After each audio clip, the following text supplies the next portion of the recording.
The thing that probably resonated for me, graduating later, say it was a good presentation, was leverage your network. Obviously, James and I talk about that a lot, sales confidence. You learn from others. We talked about Reece, and Paul Camp, and obviously the new CEO. We can learn from others that are further along than us and perhaps know a little bit more. On to the next speaker, Heather Paterson. Thanks for joining us at quite short notice. Really appreciate it. So a bit about Heather, Sales Director at Okta. I'm going to talk to us about the 1% margin, the fundamentals. The key to unlocking career success is getting the basics right and finding the room for improvement. So just that 1% lead. A bit more background, an impressive sales leader with a decade of experience in London, Australia, Asia and Japan, where she's produced consistent double-digit revenue growth. Impressive in terms of professionalism, bias for action, and a focus on delivering value for her customers. A passionate advocate for diversity outside of work, and a proud mum and partner. Thank you, Heather. Thank you. And thanks everybody for having me this evening. It's a great forum. I've spent the last decade living in Australia, so this is my first year back in the UK for 10 years, and it's great to see these communities, so I'm really happy to be asked to take part. I still have notes because I was asked on Friday to participate. I had a busy weekend with my family, and as we know in sales, time expands to the task required, and it certainly was applicable for this today. Will is going to be talking about money and investment. So I did have a panic when I saw Money Matters and thought they've definitely got the wrong person.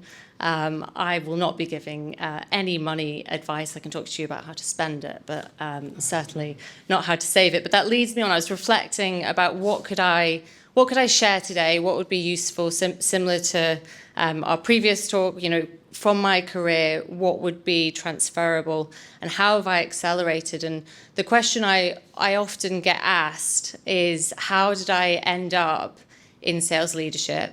How did I end up being responsible for a multi-geo, multi-revenue business in Asia Pacific? And how did I get there by my early 30s? And I think there are a couple of key concepts that are transferable, and those are your discipline, your ownership, and also the metrics behind your peak performance, so knowing those drivers. And so I'd like to start by talking about discipline. I think this is, in sales, we already know what we need to do to be successful. Your manager probably has already told you all of the data. You can talk to the most successful people in your business and understand how they've been successful. And sales is a numbers game. And for me, certainly as an AE, but definitely as a leader, the science, the math behind the sales gives me a lot of comfort. And I started my sales career actually in America as a student, selling books, educational books, door to door. And there is a lot of discipline in that. You're up at 5:59 every day. You knocked on doors until 9:31 every night. You face more rejection than you'll ever know even on a call-out blitz day. And some days you sold everything, and some days you had donut days. And it's that discipline around activity. And so, as I was thinking about it today, what are the 1% things the people in my team, the people like me, can do every day to accelerate their success? And I was thinking about it as I was commuting in. And there's a choice you make, right? When you're on the train or on the tube or on the boat to work, as I used to live in Sydney. Why did I leave? Not sure. So you make a choice. Do you doom scroll through your socials, through your news articles, or are you thinking about tuning into one of your customers' most recent, what am I trying to say? I put it down here, the earnings call. That's the word I'm looking for, the earnings call. Are you listening to their earnings call and hearing about what is driving their business? Are you preparing for the meetings you have that day with provocative questions? Are you scanning org charts thinking, gosh, I'm meeting Mike, but Mike knows Jane, and Jane is not answering any of my emails. Should I be asking for a referral in? Are you using your time to make those 1% changes. So none of those things, I hope, are new tactics as far as improving your sales productivity, but it's a choice, and that's the discipline, is the choice there. So they're easy decisions to do, they're easy decisions to not do. And that really is the message about discipline. And that brings me on to ownership, which is my second takeaway from today. So as I mentioned, I knew as a AE, I knew the numbers I needed to be successful. And there's discipline in the numbers. You know, what calls are you making? How many meetings are you going on? Play the mathematics around your success, and be patient with it. It does sometimes take time. I was extremely competitive. If there was a measure for my success, I worked it, and I made sure I was visible. And when you start to show performance, you also have the opportunity of your internal brand. You get visibility because you're the top of the leaderboards, or top 3. And with that platform, you have an opportunity. So when I was working for a company in Australia, I'd found it wasn't the most dynamic workplace. I'd come from a fantastic organisation here in the UK where their culture for sales was buzzy, it was energetic.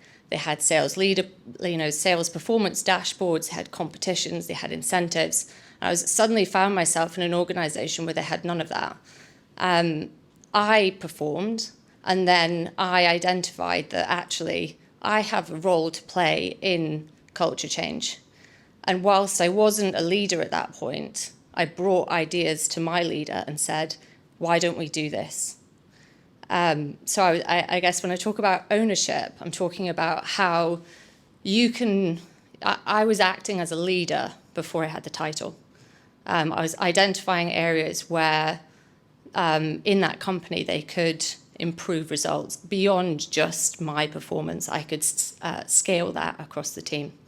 And so I always tell this to people in my team, your career is not my responsibility as your manager. It's your responsibility. It's not your parents' responsibility. It's not your partner's responsibility. It's your responsibility. If you've got ideas, if you've got suggestions for how you might be able to improve something in your current organisation, you should take those to your manager. You should talk about, this is an initiative I want to run. Do you need budget for it? These are the outcomes. Be specific, and then go and have a bit of fun with it. So that's I think how I drove progression in my career. And then I was trying to find some stats around this. I'm sure it's not a surprise to hear from anybody, but a study by the University of Georgia found that employees who engage in regular exercise were 15% more likely to have higher job performance. And 15% is actually quite a large number there, right? I'm only talking about making 1% decisions to impact your career.